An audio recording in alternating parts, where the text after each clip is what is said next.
বিরতির পর স্বাগত। গভীর রাতে পাচারকালে আটক হয়েছে বিপুল পরিমাণে চোরাই কাঠ, যদিও পলাতক গাড়ির চালক। জানা যায় গভীর রাতেই পাচার করার উদ্দেশ্যে নিয়ে যাওয়া হচ্ছিল এই চোরাই কাঠ একটি গাড়ি করে, কিন্তু তার আগে বন দফতরের হাতে ধরা পড়ে যায় এই চোরাই কাঠ। গাড়ি দুর্ঘটনায় ফেলে পালিয়ে যায় চালক।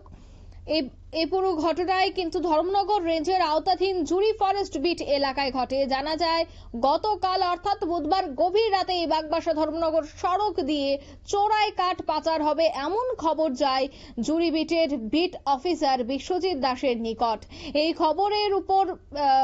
খবর পেয়ে কিন্তু বিট অফিসার দলবল নিয়ে বুধবার গভীর রাতে উক্ত সড়কে উৎপেতে বসে। এমন সময় বাগবাসার দিক থেকে TR 02D1880 নম্বরের একটি গাড়ি আসতেই বনকর্মীরা গাড়িটি আটকানোর জন্য সিগন্যাল দিলে তা অমান্য করে দ্রুত গতিতে চালিয়ে নিয়ে যাওয়া হয়।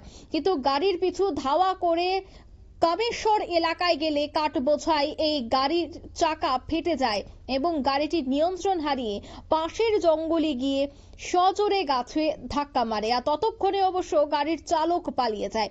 পরে বনকর্মীরা গাড়ি সহ কাঠগুলি অর্থাৎ এই চোরাই কাঠ উদ্ধার করে নেয়। বিট কর্তারা জানাচ্ছেন যে আটককৃত চোরাই কাঠের বাজার মূল্য প্রায় লক্ষাধিক টাকা হবে। এই মর্মে বন আইনে একটি মামলাও দায়ের করা হয়েছে। গভীর রাতে পাচারকালে চোরাই কাঠ আটক বন দফতরের হাতে। গাড়ি ফেলে কিন্তু সেই জায়গা থেকে পালিয়ে যায় চালক। কি বলছেন বিট কর্তারা শোনাচ্ছি।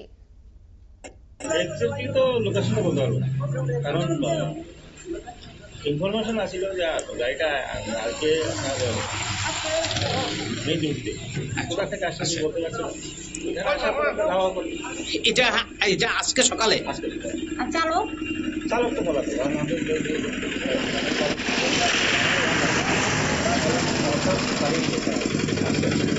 এখন তো কাঠগুলো ধর্মনগর বন দপ্তর এখানে নিয়ে যাবেন নাকি? আমরা সেটাই করবো, রাখবো আমাদের নিয়ে যাবো। আমরা বিশ্বজিৎ দাস, ফরেস্টার। আপনারা শুনলেন বন দপ্তরের কর্মীর বক্তব্য। পাচারকালে গাড়ি সহ আটক করা হয়েছে চোরাই কাঠ এবং সেই গাড়িটি নিয়ে আসা হয়েছে থানায়। লক্ষাধিক টাকার এই চোরাই কাঠ উদ্ধার হয়েছে। এখন দেখার বিষয় গাড়ির চালক সহ কারা এই পাচার বাণিজ্যের সাথে যুক্ত রয়েছে, তাদের পুলিশ গ্রেফতার করতে পারে কিনা। নিয়ে নিচ্ছে ছোট্ট একটি বিজ্ঞাপন বিরতি, সঙ্গে থাকুন।